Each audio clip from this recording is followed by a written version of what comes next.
مسلمانوں کی زمین کو ہڑپ کرنا چاہتے ہو، حرام کھانا چاہتے ہو، اس لیے ان اوقاف کو ہڑپ کرنا چاہتے ہو۔ لی گئی، اس کے مدرسے کو دفن کر دیا گیا، اس کو دلی بدر کر دیا گیا، لیکن یہ مسلمان ایسے نہیں تھے جو کسی ملک کے پیسے یا اس کی سطوت اور اس کی طاقت کے سامنے سر جھکا دیتے۔ جو انہوں نے اپنا موقف اختیار کیا تھا پتھر کی چٹان کی طرح، اسی طرح اس موقف کے اوپر کھڑے رہے۔ سب سے پہلا جہاد سن 1932 کے اندر ہوا، ہندوستانی لوگ تو جانتے بھی نہیں، اور اس کے اندر لوگ مر گئے، ختم ہو گئے۔ شاہ عبدالعزیز صاحب کے رشتے کے، ان کے قریب، ان کی اولاد میں شاہ اسماعیل شہید اور رائے بریلی کے شاہ احمد شہید، دونوں کے دونوں ختم ہو گئے، شہید ہو گئے بالا کوٹ کے میدان میں۔ لیکن پیچھے نہیں ہٹے۔ وہ لوگ جو بچ کر آئے تھے سن 1857 میں پھر جہاد کر دیا، اور اس کے اندر صرف اسی دلی کے اندر 33,000 مسلمان شہید کیے گئے، اور لال قلعے سے لے کر جامع مسجد تک درختوں کے اوپر ان کی لاشوں کو لٹکا دیا گیا۔ یہ مسلمان کی تاریخ ہے، علماء کی تاریخ ہے۔ بتائیں کون ہے جس کی زندگی کے اندر یہ تاریخ مل سکتی ہے؟ میں کہتا ہوں، لاکھوں آدمی کے سامنے کہتا ہوں، کوئی مائی کا لال ہے جس نے اس ملک کی اس طرح خدمت کی ہو جس طرح مسلمان علماء نے خدمت کی ہے؟ میرے بھائی، جمعیت علماء انہی مجاہدین کی بنائی ہوئی جماعت ہے۔ ہم تو ان کے جوتے سیدھے کرنے والے ہیں۔ ہمارا کیا کام ہے؟ ایک ہی کام ہے کہ انہوں نے جو جمعیت کی بنیاد کے اندر ہندو مسلم اتحاد اور ملک کے ہر بسنے والے کو ایک پیغام دیا تھا پیار و محبت کا، ہم اسی پیغام کو لیے بیٹھے ہوئے ہیں۔ ہمارا کام صرف اتنا ہے۔ دنیا توڑنا چاہتی ہے، حکومتیں برباد کرنا چاہتی ہیں، فرقہ پرست ذہنیت آگ لگانا چاہتی ہے، یہ نعرہ دینا چاہتی ہے کہ ہندو الگ، سکھ الگ، مسلمان الگ۔ ہم کہتے ہیں نہیں، ہندو مسلم سکھ عیسائی بھائی بھائی۔ یہ ہمارا پیغام نہیں ہے، ان بزرگوں کا پیغام ہے جنہوں نے پھانسیوں کے تختوں کو چوما، اپنے اس ملک کے لیے چوما ہے، اس کی آزادی کے لیے چوما ہے۔ اس ملک کے اندر یگانگت اتحاد جس کو آج آگ لگایا جا رہا ہے، ہمارے بزرگوں نے اس کے لیے چوما ہے، اس کی آزادی کے لیے چوما ہے۔ اس ملک کے اندر یگانگت اتحاد جس کو آج آگ لگایا جا رہا ہے، ہمارے بزرگوں نے اسی اتحاد کے لیے اپنی قیمتی جانوں کو قربان کیا ہے، اور ان کا مقصد یہ تھا کہ ملک آزاد ہو جائے۔ حکومت ایسی بننی چاہیے جو حکومت سیکولر حکومت ہو، کسی کا حق نہ جائے۔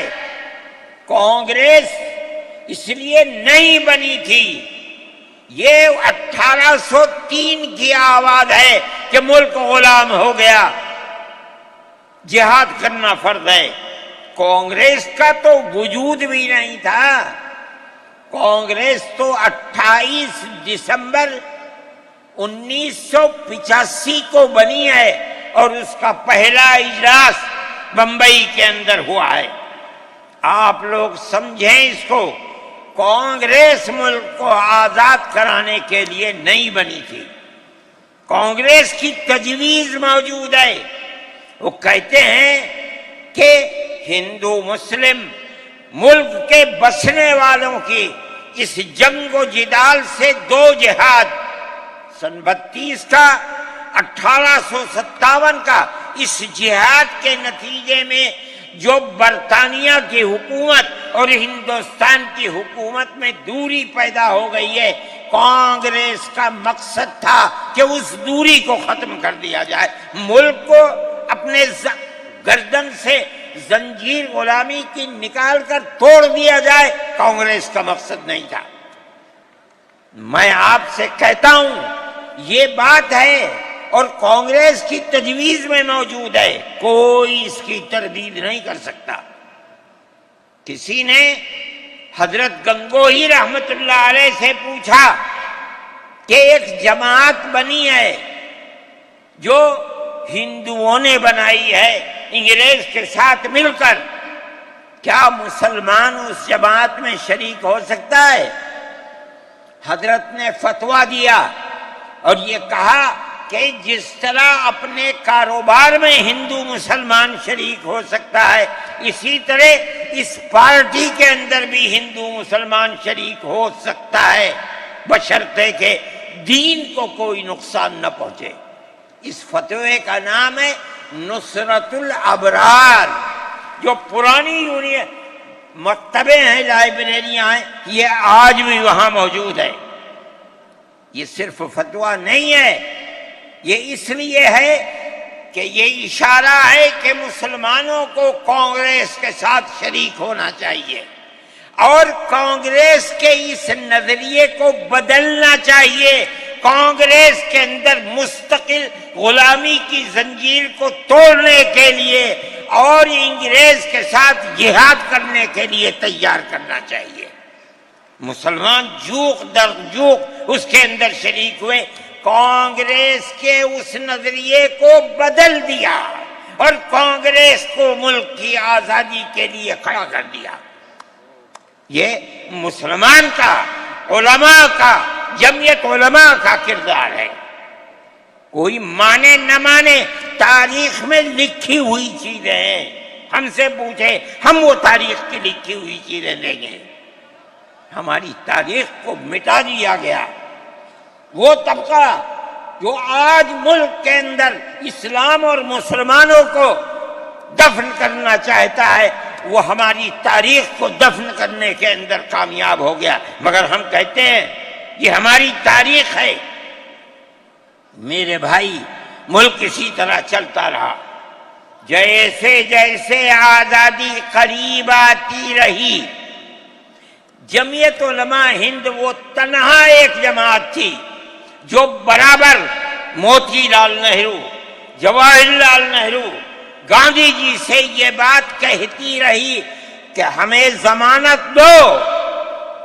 ہم 143 سال ہیں ہماری زندگی، جہاد کی زندگی، ہمیں یہ ضمانت دو کہ ملک آزاد ہوگا تو اس کا کردار سیکولر کردار ہوگا، دستور سیکولر دستور ہوگا، جس کے اندر ہندو، مسلمان، سکھ، پارسی، عیسائی ہر ایک کو اپنے مذہب کے ساتھ جینے کا حق ہوگا اور حکومت کا کوئی مذہب نہیں ہوگا.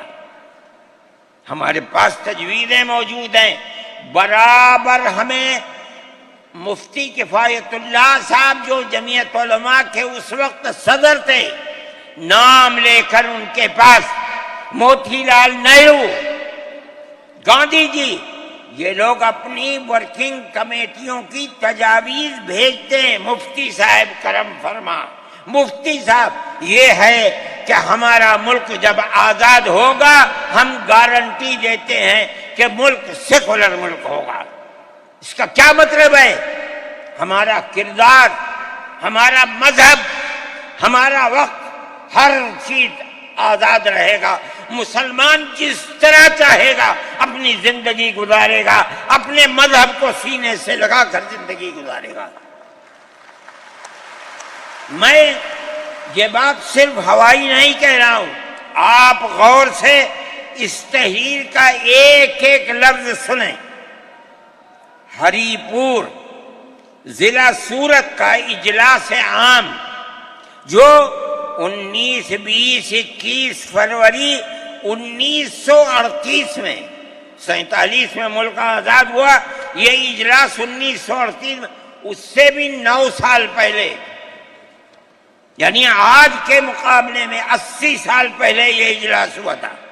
اس کے اندر تجویز دیکھی آپ، ورکنگ کمیٹی نے 1937 میں اپنی کلکتے کی میٹنگ میں اقلیتوں کے حقوق پر 2 تجویز پاس کی تھی، اسے یہ کانگریس منظور کرتی ہے، اس وقت کی بات ہے، اور نئے سرے سے اعلان کرتی ہے کہ ہندوستان کی اقلیتوں کے تمدنی، مذہبی اور لسانی حقوق کی حفاظت کرنا کانگریس کا پہلا فرض اور بنیادی پالیسی ہے، تاکہ حکومت کی کسی بھی ایسی اسکیم میں جس میں کانگریس شریک ہو، اقلیتوں کو ترقی اور نشو و نما کا زیادہ سے زیادہ موقع مل سکے۔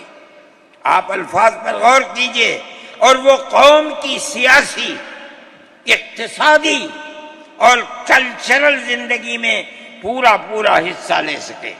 اس کے بعد اس بنیاد پر مسلمانوں کو مطمئن رہنا چاہیے کہ آزاد ہندوستان کی حکومت میں ان کا مذہبی فرائض، اذان، نماز، جمعہ، عید، روزہ، حج، زکوٰۃ، مذہبی تبلیغ، مساجد، مقابر، قربانی، مذہبی جلوس، مذہبی جلسے وغیرہ جملہ مذہبی رسوم اور مذہبی ادارے محفوظ ہوں گے، اور اسی طرح ان کی تہذیب و تمدن، ان کے تعلیمی ادارے، خانقاہیں، امام باڑے، عیدگاہیں، تکیے، کربلائیں، آثار قدیمہ، اوقاف وغیرہ سب محفوظ ہوں گے، اور اسی طرح ان کی زبان، ان کی شاعری، رسم الخط وغیرہ سب کے سب آزاد اور محفوظ ہوں گے، کسی پر کوئی رکاوٹ اور قید نہ ہوگی۔ جو میں آپ سے کہہ رہا ہوں، آپ دیکھیے، یو پی کانگریس کا شائع کردہ election board, National Herald press, Lucknow 1946 کے اندر، شاید 10 فروری جو میں نے نقل کیا ہے وہ مٹا ہوا سا تھا، اس کے اندر یہ بلیٹن شائع ہوا ہے۔ میں کہتا ہوں کہ ہندوستان کی جمعیت علماء کے بار بار کھچوکے لگانے پر وعدہ کرو کہ ملک سیکولر ملک ہے، وہ وعدہ کرتے چلتے ہیں۔ میں آج آپ سے پوچھتا ہوں کہ اس میں سب سے پہلی چیز ہے کہ مسلمانوں کا مذہب اور مذہبی فرائض محفوظ رہیں گے۔ آج میں پوچھتا ہوں، ملک کی آزادی کو 70-80 سال ہو رہے ہیں، بتائیے کیا محفوظ ہے مسلمانوں کا؟ آپ مذہب محفوظ ہے مسلمانوں کا؟ کیا آپ نے مسلمان مذہب کا مسئلہ قرآن و حدیث سے ثابت ہے؟ آپ جو کچھ کر سکتے تھے آپ نے نکاح اور طلاق کے اندر کر دیا، مذہب کا محفوظ ہے؟ آپ کی حکومت اتراکھنڈ میں ہے، آپ یکساں سول کوڈ، یعنی کوئی تعلق مسلمان کا مذہب سے نہیں ہوگا، گورنمنٹ جو قائم کرے گی اس کے اوپر مسلمان کو چلنا ہوگا۔ کہاں کا سیکولرزم ہے؟ کیا مسلمان اس پر اطمینان کر سکتا ہے؟ آپ کی زندگی اور آپ کی حکومت کا بنیادی ناپاک پتھر یہ ہے کہ مسلمان کو اپنے مذہب سے آپ دور کر دیں۔ کیا آپ اسے قبول کریں گے؟ یہ آج کی حکومت کا یہ مسئلہ ہے۔ مذہبی فرائض کہاں کے آپ زندہ رہ گئے؟ آج آپ نے مسئلہ بنایا ہے کہ اتراکھنڈ کی ریاست اور شہروں کے اندر مسلمان جو 50 سال سے آباد ہے، آباد بھی نہیں رہ سکے گا۔ یہ آپ کا کردار ہے، یہ تصویر ہے، اور ناپاک تصویر ہے ہم کہتے ہیں۔ جس تصویر کو آپ پیش کر رہے ہیں یہ تصویر سیکولر دستور کی تصویر نہیں ہے۔ ہمارا آج کا یہ کنونشن سیکولر دستور کی حفاظت کے لیے ہے۔ کہاں ہے جی؟ کیا کر رہے ہو؟ اس ملک کو، ملک میں رہنے والوں کے لیے جہنم بنا رہے ہو۔ جمعیت علماء اس کو قبول نہیں کرتی۔ ہم تو کہہ رہے ہیں اس بات کو، کسی کی زبان اٹھتی ہو یا نہ اٹھتی ہو، لیکن ہم کہتے ہیں کہ جو ہو رہا ہے وہ ملک کو آگ لگانے کے لیے، دستور کو آگ لگانے کے لیے ہو رہا ہے۔ جمعیت علماء اسے قبول نہیں کرے گی۔ اگر جمعیت علماء نے اس بدترین حکومت جو یہ کہتی تھی کہ ہماری حکومت میں سورج نہیں ڈوبتا، جمعیت علماء نے کبھی اس کے سامنے سر نہیں جھکایا ہے، اس کے بعد ہم کس کے سامنے سر جھکائیں گے؟ ہمارا سر صرف ایک اللہ کے سامنے جھکتا ہے اور کسی کے سامنے نہیں جھکتا۔ میرے بھائی، آپ ایک اس کو لیتے ہیں، میں کہتا ہوں اے کب بیٹھا، آپ کیا کہتے ہیں؟ اس کے اندر جہاں ہے وہاں اسی طریقے سے اوقاف وغیرہ سب محفوظ ہوں گے۔ اوقاف محفوظ ہیں، یہ آپ کے سامنے حضرت مولانا بیٹھے ہوئے ہیں، تقریر کی ہے۔ اوقاف کو ہڑپنا چاہتے ہیں۔